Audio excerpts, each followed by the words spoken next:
Olá, esse é mais um Escola Milaré. Eu sou a Maria Clara Gomes e hoje nós temos aqui conosco a ilustre presença da doutora Thelma Krug, e que vai discutir conosco o tema que mais tem se falado ultimamente em termos de meio ambiente, que são as mudanças climáticas, né? É uma preocupação mundial, que foi objeto recente de debates na COP28 e realizada em Dubai, né? Uma COP que veio com algumas polêmicas, mas que é um evento de extrema relevância diante da necessidade de nós debatermos as mudanças climáticas e do mundo implementar medidas efetivas para a redução das emissões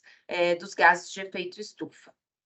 Então, vamos receber a doutora Thelma Krug, que tem um currículo digno, né, de uma cientista de reconhecimento mundial. A doutora Thelma, ela tem como formação matemática pela Universidade de Roosevelt, em Chicago. Ela tem mestrado em estatística também pela Universidade de Roosevelt. Ela ainda fez seu doutorado pela University of Sheffield, mas a sua grande contribuição como cientista se deu no INPE, né? Ela tem uma carreira invejável no Instituto Nacional de Pesquisas Espaciais e também foi vice-presidente do painel intergovernamental sobre mudanças do clima, o IPCC, onde desempenhou um papel muito relevante e de destaque, inclusive, para o Brasil. Ela também vem prestando grandes contribuições para as autoridades no Brasil, do governo brasileiro, no que se refere a mudanças climáticas, tendo atuado para os ministérios do Meio Ambiente, Ministério de Relações Exteriores, enfim. A Thelma tem uma atuação muito abrangente aí no que se refere às discussões sobre mudanças do clima no governo brasileiro e é, de fato, uma das maiores autoridades do Brasil e do mundo nesse tema. Então, Thelma, muito obrigada por estar hoje aqui conosco no Escola Milaré. E eu já gostaria, assim, de começar pedindo para você falar um pouquinho para nós, né, dessa sua atuação no IPCC, o que é o painel intergovernamental sobre mudanças climáticas, qual é o papel que ele desempenha no mundo, né, e o que você desempenhou e desempenha nesse organismo internacional que é tão relevante para essa discussão a respeito das mudanças climáticas. Obrigada, Thelma. Obrigada, Maria Clara. Andréia, bom dia também. Bom dia a todos que estão nos ouvindo. É uma satisfação para mim estar aqui e tenho mais aqui a agradecer à Escola Milaré pela oportunidade de estar discutindo essa temática, não é? Na verdade, precisamos muito dessa disseminação da situação da mudança do clima e transmitir para uma população muito maior do que aquela que nós, enquanto IPCC, temos a capacidade de fazer. Então, agradecendo muito. Bom, obrigada também pela minha trajetória. Eu acho que a vida foi muito generosa comigo, sabe, Maria Clara? Ela me deu muitas oportunidades que fizeram com que eu me tornasse assim uma pessoa singular em várias coisas. Por exemplo, sair de ser uma cientista no INPE, né? Ou seja, por 37 anos que fui, mas tendo oportunidades dentro do governo, tentando, então, aplicar a ciência dentro do mundo mais político, no desenvolvimento de políticas públicas, e também auxiliando o Brasil nas negociações internacionais, não é? Ou seja, na Convenção Quadro das Nações Unidas sobre Mudança do Clima.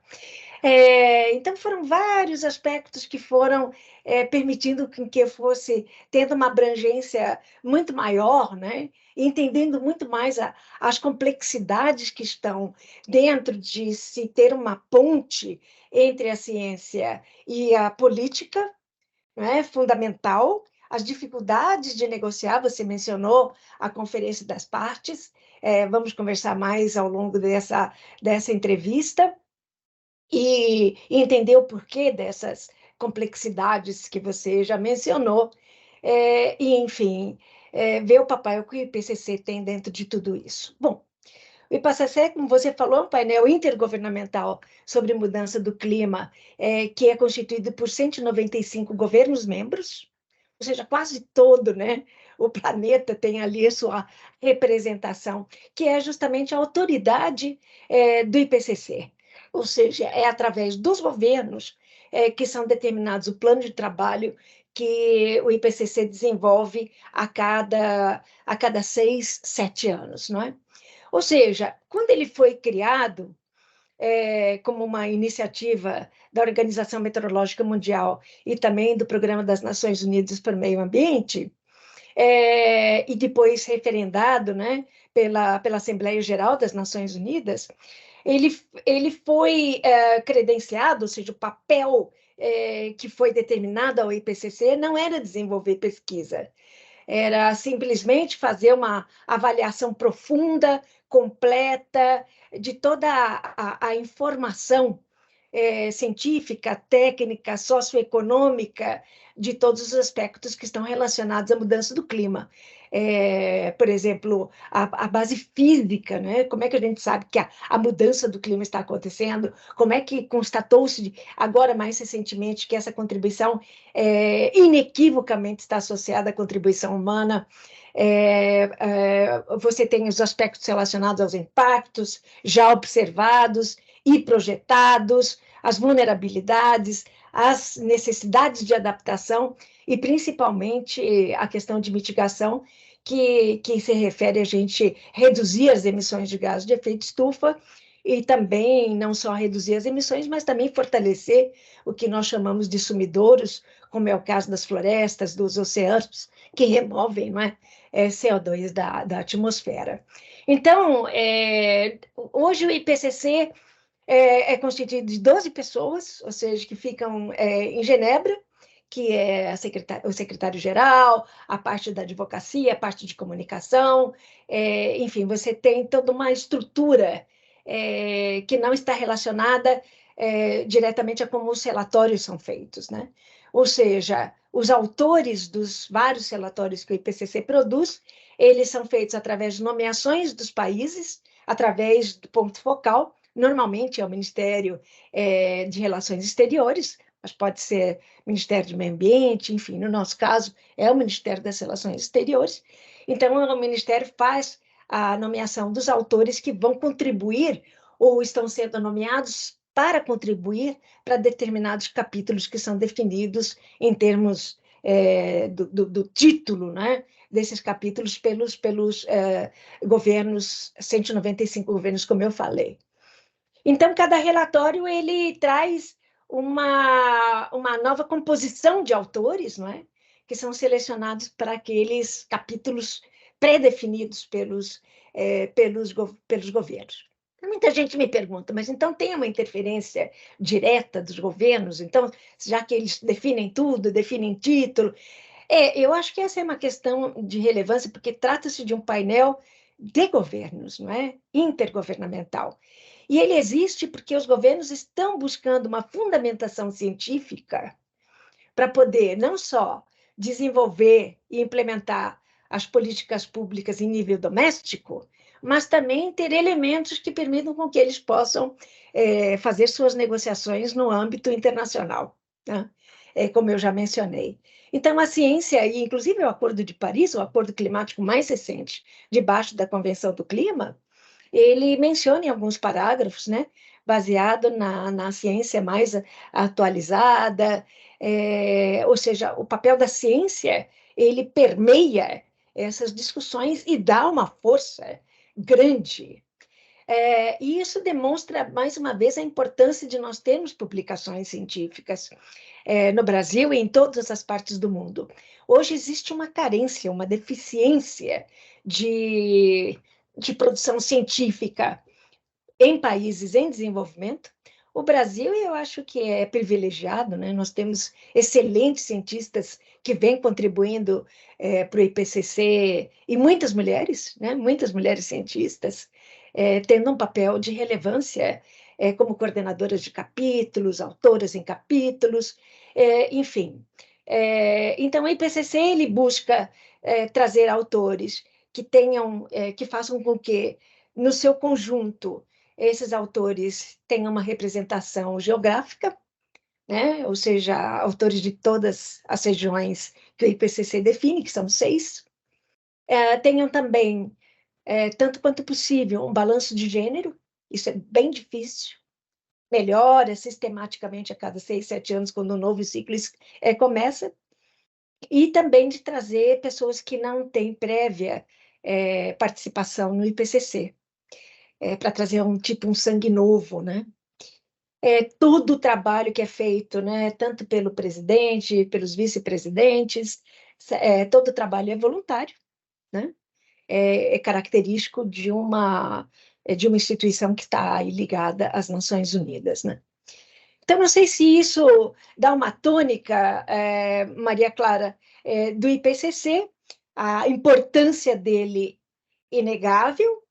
Eu, particularmente, acho que a necessidade hoje, pela situação do clima, de nós termos relatórios menores, mais focados, e não 700, 800 páginas, 8.000 páginas a cada 6 anos, 7 anos, como foi o caso agora por causa do Covid, mas que esteja alimentando os governos cada vez mais com a ciência que está mostrando que a situação está complexa, está difícil, está a pequena janela que nós já vínhamos alertando há algum tempo, né? Para que a gente mantenha o aquecimento global, o aumento da temperatura média global em limites que reduzam ou minimizem os riscos de impactos graves, tanto para o sistema natural quanto para o sistema humano, essa janela está se fechando e se fechando rapidamente. Então, eu acho que a gente tem que alimentar muito rapidamente os governos com informações científicas. Thelma, aproveitando já esse gancho que você me deu, né, sobre essa janela, né?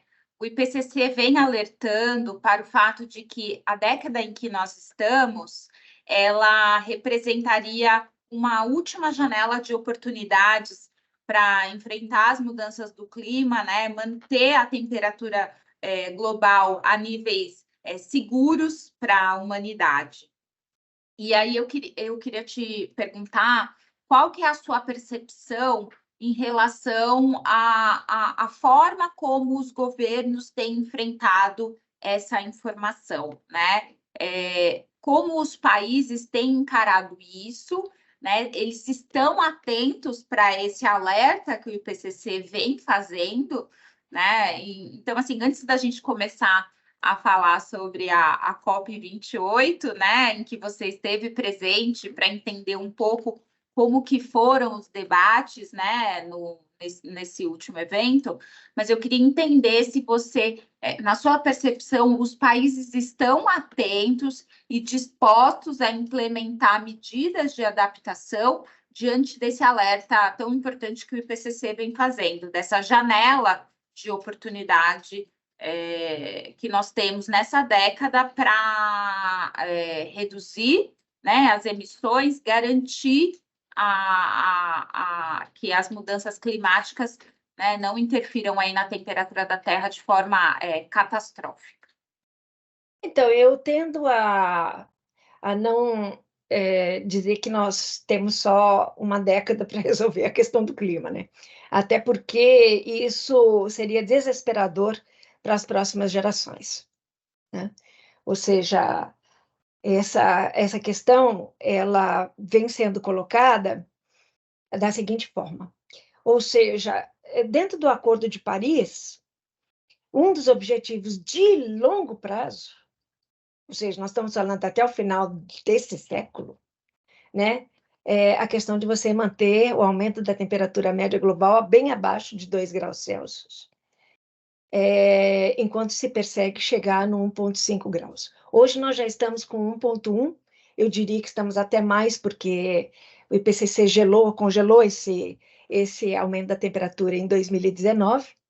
E isto é importante dizer que é um aumento provocado pela ação humana, ou seja, 1,2 graus acima dos níveis pré-industriais, né? Que a gente toma como uma média de 1850 a 1900. Então, por conta da influência humana no sistema climático, é inequívoco que a influência humana já aqueceu a atmosfera, a criosfera, o oceano, a biosfera terrestre, isso é inequívoca, a participação humana, né? Então, veja, limitar, ou seja, o IPCC fez um trabalho grande de avaliação de todos os modelos que levavam a limitar o aquecimento a 1,5 no final desse século. Existem várias trajetórias de emissões, né? Ou seja, todo ano a gente tem emissões. Se a gente considerar até o final desse século, nós vamos ter uma série histórica grande, né, de emissões e que podem flutuar. Ano a ano você tem, supostamente, uma redução sistemática, ou seja, você vai ter um pico e a partir desse pico você começa a reduzir, para chegar no 1,5. Ou pode chegar de uma maneira bem suave. Você já reduz bastante já e vai continuando mantendo para que você mantenha esse aumento da temperatura média global sempre abaixo de 1,5 graus Celsius, né? O que acontece é que, mesmo que se exceda, não muito, mas que se exceda esse 1,5 graus Celsius, que se toma como referência, porque ele já é preocupante para as ilhas, né, para os países insulares, né? E por isso que se foca que 1,5 já é muito para eles. Já 1,1, 1,2 já está sendo muito. Já estão perdendo, né, parte do seu território, as pequenas ilhas, né?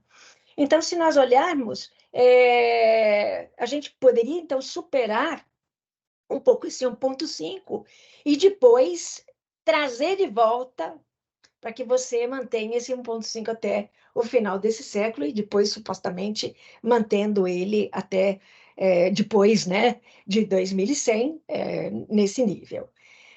Os modelos são preocupantes porque todos eles, foi interessante que o IPCC fez uma avaliação de muitos modelos, levando a 1,5 no final desse século. E praticamente em todos eles, a forma de você chegar a esse 1,5 seria que você zerasse as emissões de CO2, né, em redor de 2050. Enquanto você também reduziria as emissões dos outros gases de efeito estufa, como o metano, que é complicado, porque o metano está muito relacionado na agricultura, né? A parte de fermentação entérica do gado, é bem complexo mesmo. Mas você pode reduzir, porque há maneiras de você poder reduzir o metano pelo gado.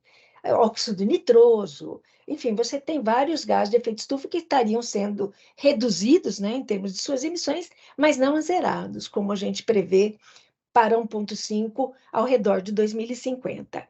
Você imagina, praticamente tudo que a gente tem em todos os setores, o CO2 salvo a agricultura, o CO2 é o gás mais abundante, ou seja, mais que está ali permeando todos os setores. É o grande emissor que nós temos em todos os setores, salvo a agricultura, que está mais relacionada ao metano, né? Então, a ideia é que você, apesar de estar excedendo, então, eu não quero colocar a próxima década como assim, olha, acabou, não tem mais jeito, já entramos dentro de um colapso climático que vai só piorar. Não, eu acho que a gente terá que encontrar, não estamos numa trajetória que nos leve a esse cenário otimista que eu estou te falando. Não estamos.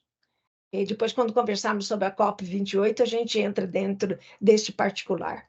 mas eu só queria deixar essa mensagem de não grande desespero, de que, enfim, eu acho que todos estamos tomando consciência coletiva de que a situação climática está comprometendo, né, tanto o sistema natural como o sistema humano, pelo aquecimento, pelas ondas de calor, pelas chuvas torrenciais, pelas secas, muitas das quais já tendo uma digital humana contribuindo para o que está acontecendo em cima do que já acontecia de forma mais natural.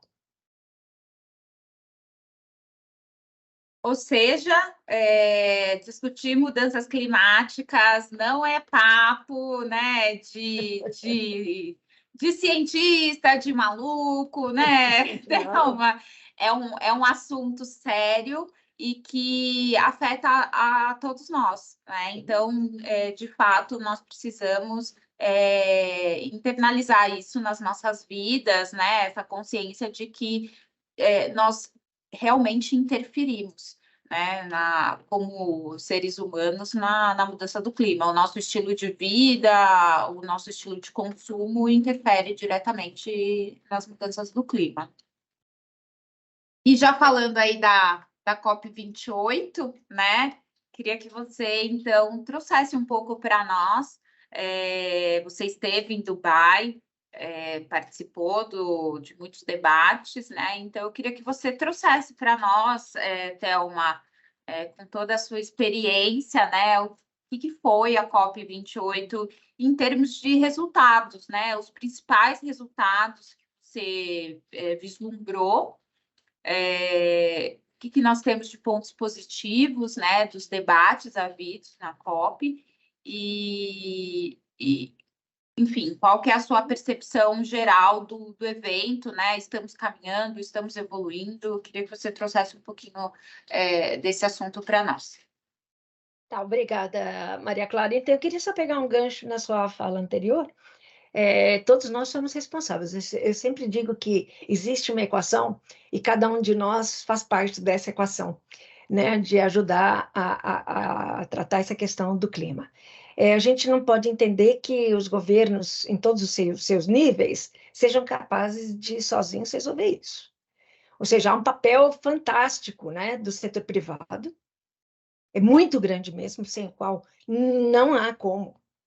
Ou seja, toda a parte de processos industriais, toda a grande transformação que a gente vê na parte da indústria, na parte de transporte, né? E entrando dentro dessa questão agora mais de COP28, eu vejo avanços, mas a gente tem que entender que a convenção, a conferência são as reuniões anuais dos governos, né? Ela está debaixo das Nações Unidas, ou seja, nesse ambiente multilateral, que eu acho extremamente saudável, ele tem dificuldades, porque nas Nações Unidas as decisões são feitas por consenso. Então, são 196 países que têm circunstâncias nacionais completamente distintas, dificuldades totalmente distintas, capacitações distintas, tecnologias, acesso a tecnologias totalmente distintas, né? Ou seja, como que se consegue chegar a um documento que é aceito pelos 196 governos? Então, por isso que você vê essa evolução, e muitas vezes nem chega a ser uma evolução, parece mais uma estagnação, né? Porque a linguagem ela é acomodada para que você tenha esse consenso entre todos. E por isso que leva dias, vai madrugada dentro, é uma complexidade sem fim. Uma COP não é para júniores. As COPs são onde você toma as grandes decisões coletivas, mas a conta-gotas, eu digo, né? Então, a grande dificuldade que sempre se teve, a meu ver, não só no mundo político, que é o mundo da convenção, mas também dentro do próprio IPCC, no mundo científico, trazer à tona na síntese, no sumário que é feito para os formuladores de política, é muito difícil fazer um reconhecimento de que são necessárias ações muito profundas no setor que mais contribui para as emissões de gases de efeito estufa, que é a queima de combustíveis fósseis. Então, imagine uma COP28 sendo realizada num país produtor, né? Parece uma... E sendo presidido, né, por CEO de uma companhia petrolífera. Foi uma das grandes polêmicas, né, da COP28, né? Foi difícil, porque havia muito essa preocupação de que a gente não iria avançar nada, né? Então, você imagina, nós já falamos da necessidade de a gente zerar as emissões líquidas de CO2 ao redor de 2050, se estivermos perseguindo limitar o aquecimento a 1,5 graus Celsius, acima dos níveis pré-industriais. Então, você imagina, nós não temos muito tempo assim. Zerar no setor de transporte, no setor de geração de energia, né? Ou seja, suprimento e demanda, no setor de agricultura, floresta, resíduos, todos os setores, né? Mas principalmente energia, os combustíveis fósseis contribuem com quase 80% das emissões totais de gás de efeito estufa e a maior contribuição para as emissões de CO2. Né? Se você totalizar infraestrutura, e aí considerando as edificações como o uso da energia, né, dentro das edificações, o transporte, enfim, se nós olharmos o conjunto, você ter 70% das emissões de gás de efeito estufa sendo gerados, 78%, na verdade, gerados pelos combustíveis fósseis, é onde a gente tem que atacar. Não tem muito jeito. E 23% sendo, pelo último relatório do IPCC, sendo a contribuição percentual da agricultura, floresta e outro uso da terra. Então, a nossa contribuição por desmatamento, principalmente, ela é relevante, mas ela tem que ser tomada tendo em conta a proporcionalidade da contribuição desses diferentes setores para as emissões globais totais anuais, né? Ou seja, não é uma coisa fácil. Mas eu acho assim, quer dizer, vi com um certo otimismo que a linguagem que estamos conseguindo construir dentro das decisões, e principalmente quando foi feito o primeiro stock take, que se chama, debaixo do Acordo de Paris, que é justamente uma coisa que se criou debaixo do acordo, era que a cada 5 anos seria feita uma avaliação do esforço global para tratar essa questão do clima. A gente estaria dentro de uma trajetória de emissões que poderia levar a se cumprir esse objetivo de longo prazo de temperatura, né, no acordo. Então, essa foi a primeira vez que nós fizemos um stock take, que eu traduzo como uma tomada de pé, né? Vou tomar pé da situação.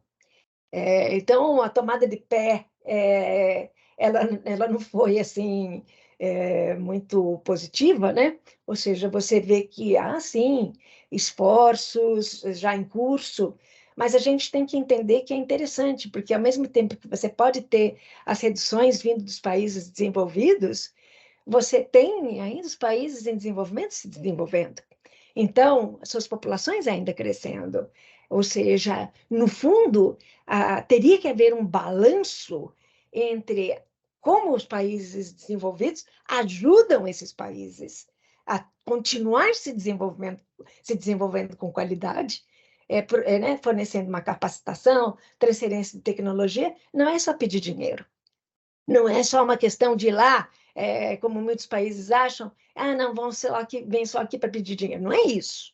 Se você olhar os textos das contribuições nacionalmente determinadas que todos os países colocaram por volta de 2015, 2016, quando o acordo foi criado, você vê que todos eles têm, vamos assim colocar, intenção de reduzir suas emissões. Mas falta financiamento, falta capacidade, falta tecnologia. enfim, isso não pode se agregar às dificuldades naturais que esses países já têm. Se nós olharmos alguns países, por exemplo, a América Central e do Sul aqui, é considerada uma região altamente exposta, né?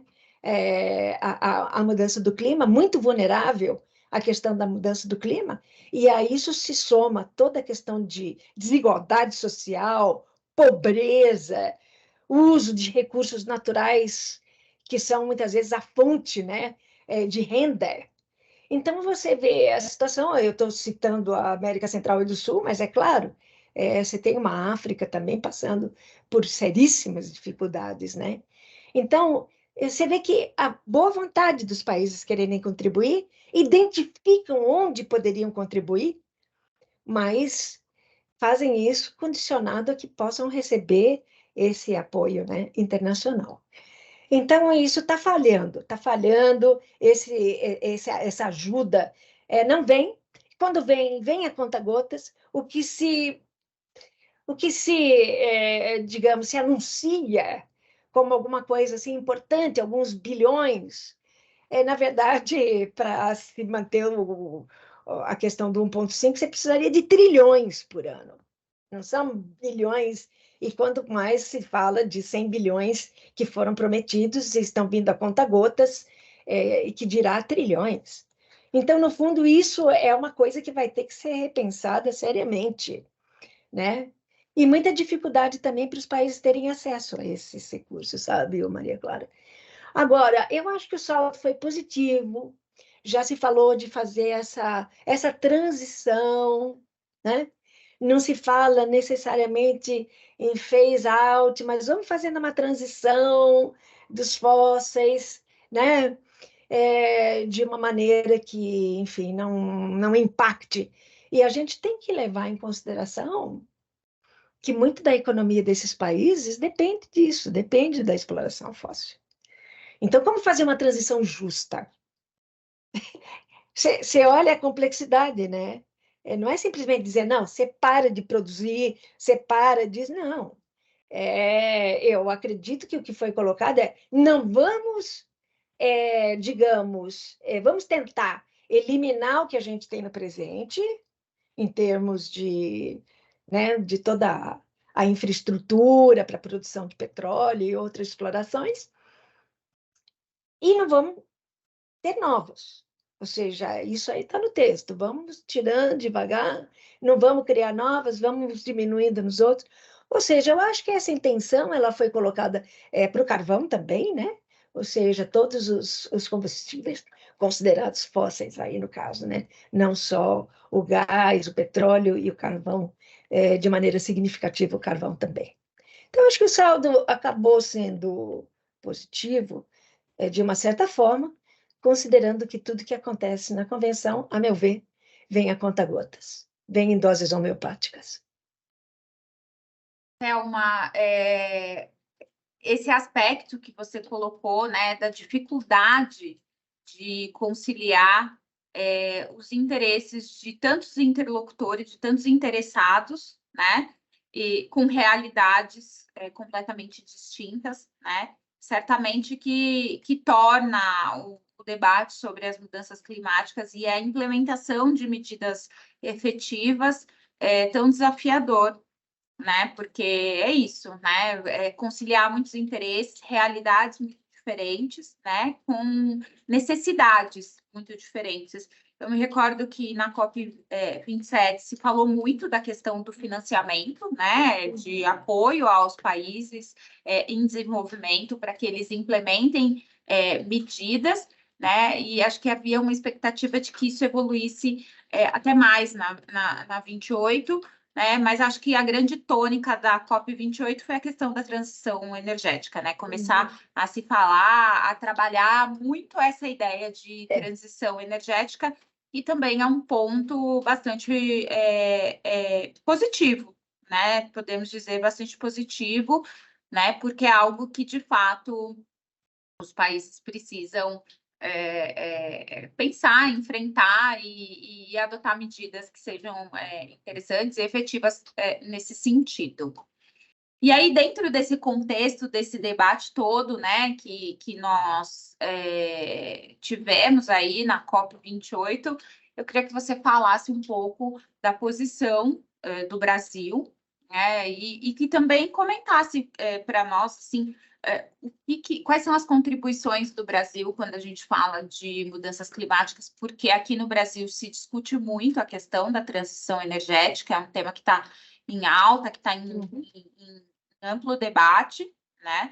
Então, eu queria entender de você o que você vê como quais são as contribuições do Brasil para esse debate em termos de mudanças climáticas e de que forma que o Brasil pode efetivamente contribuir, né, para a redução das emissões dos gases de efeito estufa, enfim, para que de que forma o Brasil pode contribuir para toda essa problemática. Isso, obrigada, Maria Clara. Antes de entrar nisso, a COP27 entrou num tema bem interessante, né?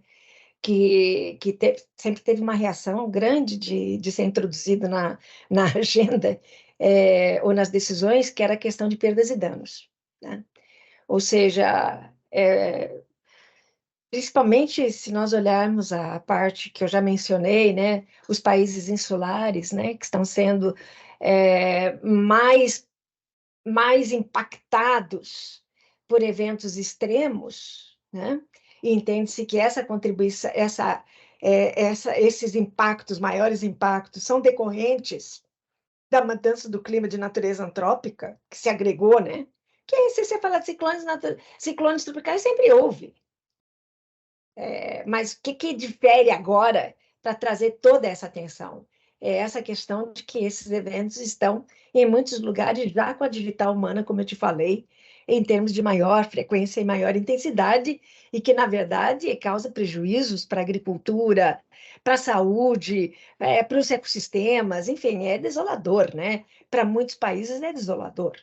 Então, nada mais justo de que você tenha essa compensação, de que os países possam contribuir para compensar os países pela parte, vamos assim dizer, desses danos e perdas decorrentes dessa contribuição humana para a mudança do clima.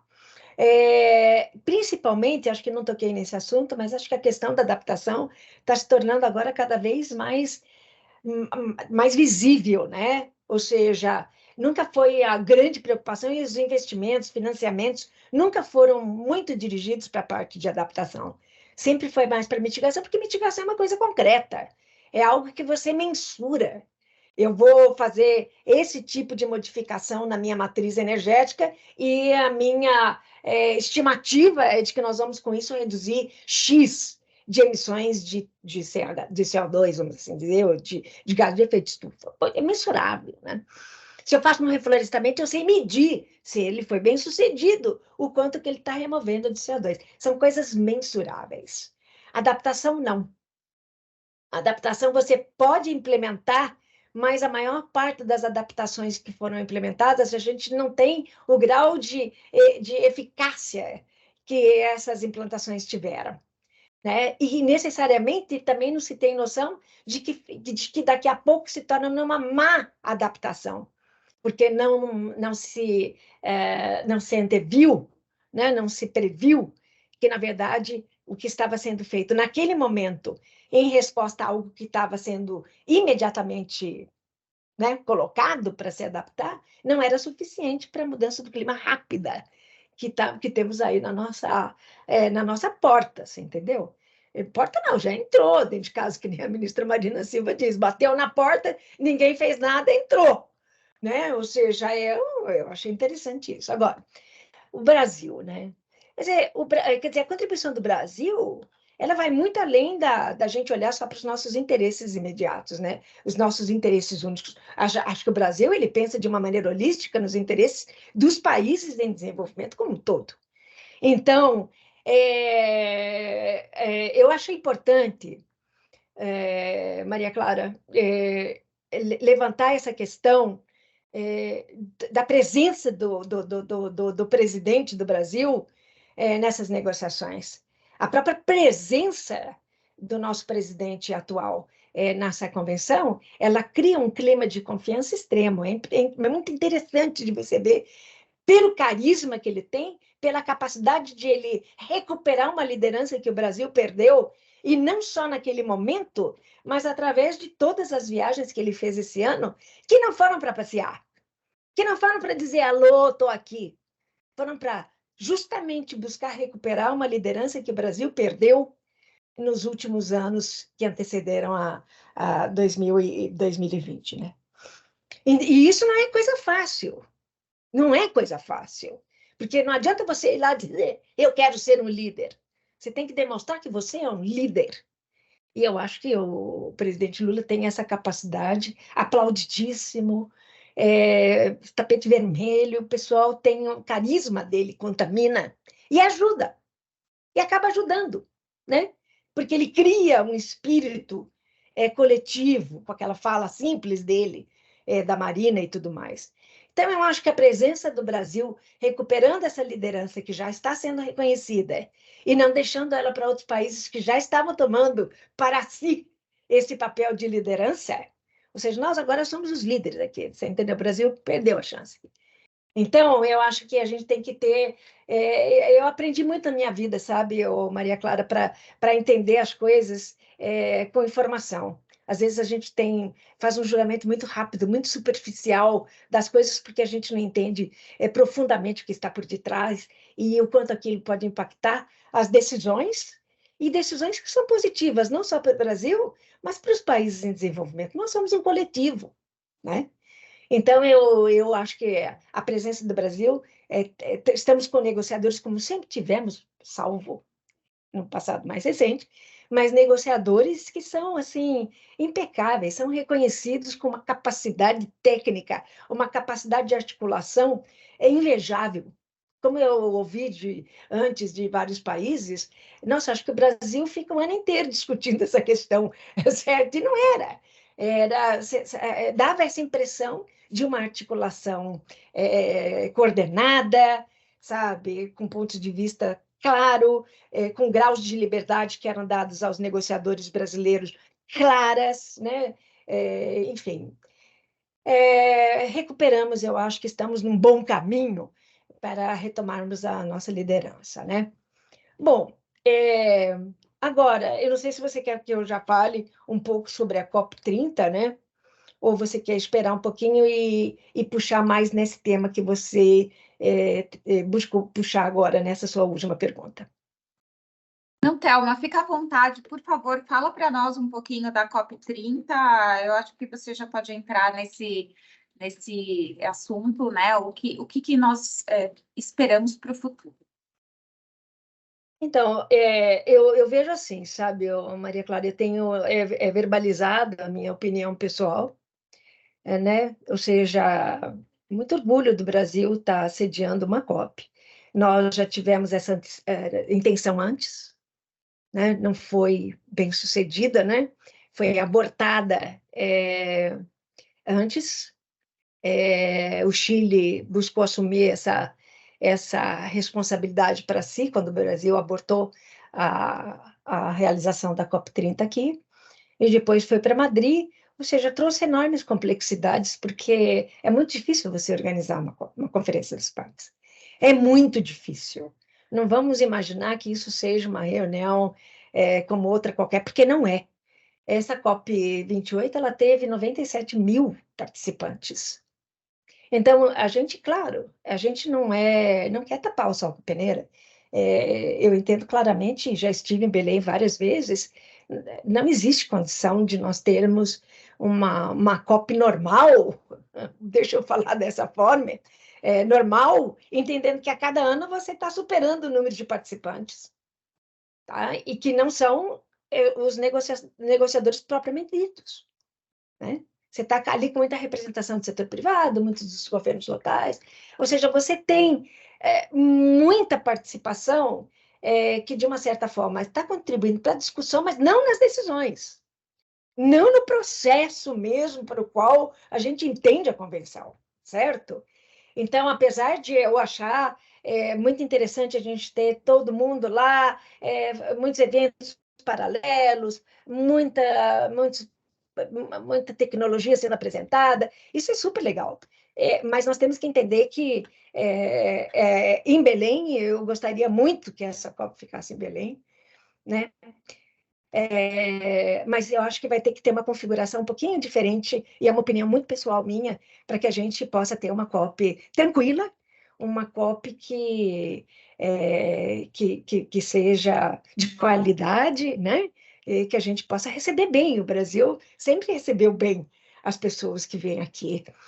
Agora, um ponto que eu acho fundamental, Maria Clara, que também é muito pessoal, é o seguinte: eu tenho uma preocupação de que todo o avanço a conta-gotas que está se fazendo com a questão de combustíveis fósseis não venha a ter um retrocesso, porque a COP está sendo feita numa floresta, certo, num estado da floresta que detém a floresta amazônica. Nós não podemos fazer isso. Não pode ter um retrocesso. Essa COP não pode ser uma COP que traz a floresta como sendo o protagonista dessa discussão. O protagonista tem que continuar sendo os combustíveis fósseis, tem que continuar sendo essa visão de uma maior ambição na redução proporcional. Eu já falei, 80% energia, 20%, um pouquinho mais, de agricultura e florestas, principalmente desmatamento, tem que ser proporcional. Então, eu espero que não haja um retrocesso no pouco que se avançou, e está se avançando, está se abrindo uma janela de comunicação e entendimento com todos os países, com muita dificuldade. Muita, muita.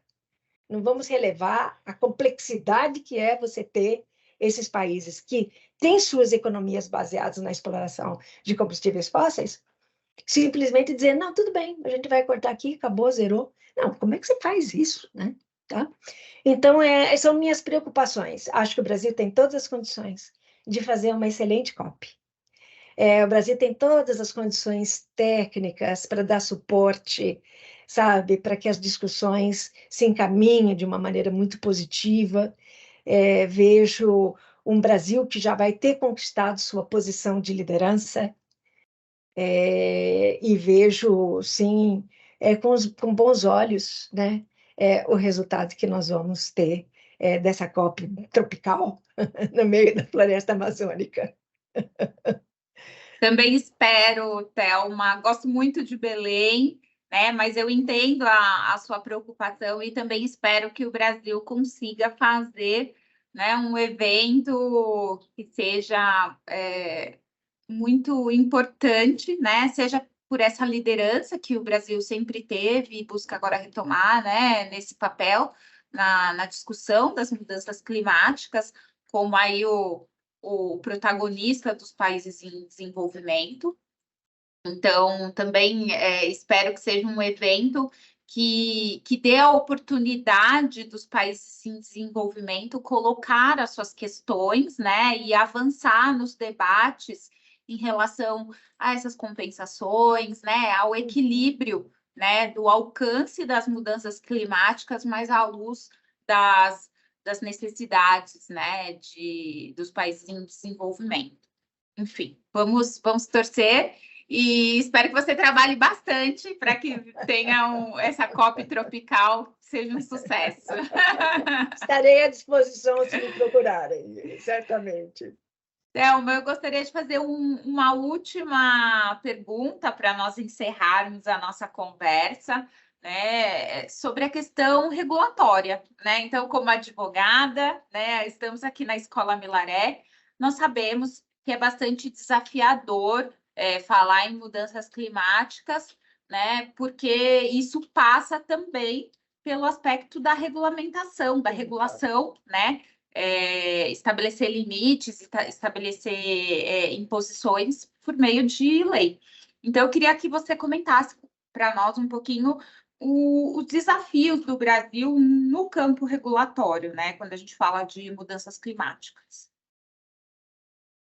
Então, acho que não é só do Brasil. Se você olhar, é uma dificuldade muito grande tanto na parte mais regulatória, como na própria parte de institucionalização, que está relacionada, né? Ou seja, você ter bem clara as estruturas, né? Eu vi um avanço grande, sabe, o Maria Clara, nessa gestão.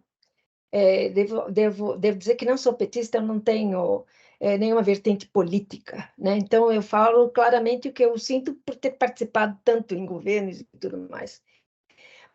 Mas veja, esse tema da mudança do clima, ele está em 17 ou mais ministérios deste governo. Ele não está no Ministério da Ciência, Tecnologia e Inovação, ele não está só no Ministério de Minas e Energia, ele não está só no Ministério do Meio Ambiente. Na verdade, ele está como um tema transversal, né? E que ajuda você realmente a olhar a construção regulatória à luz de muito mais elementos, né?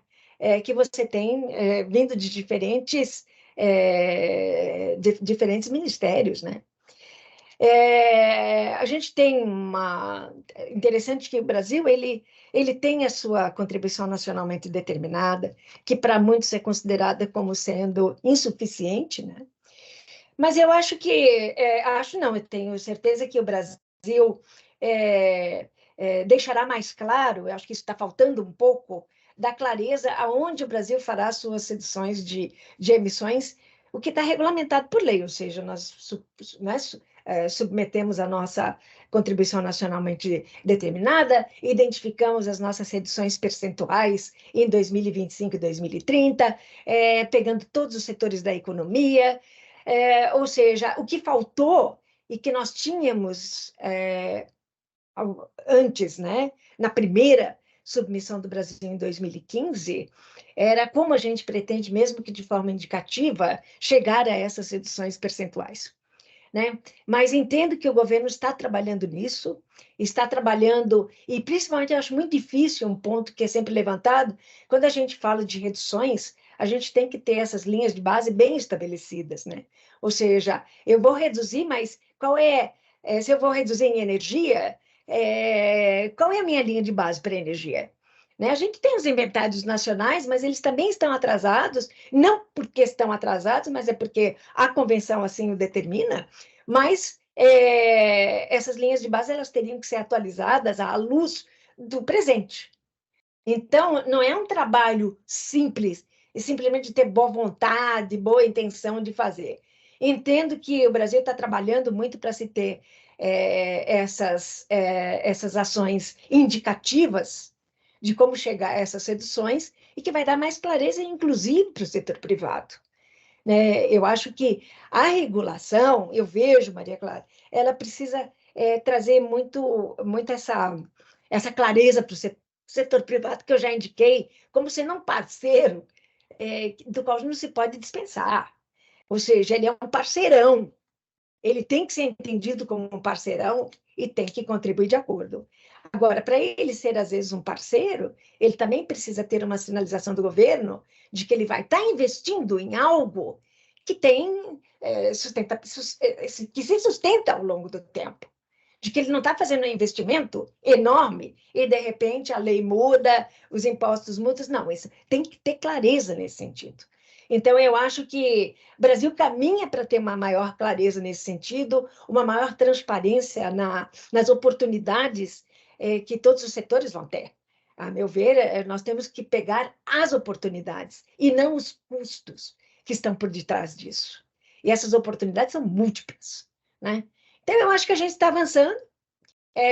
Dizer que estamos perfeitos, não.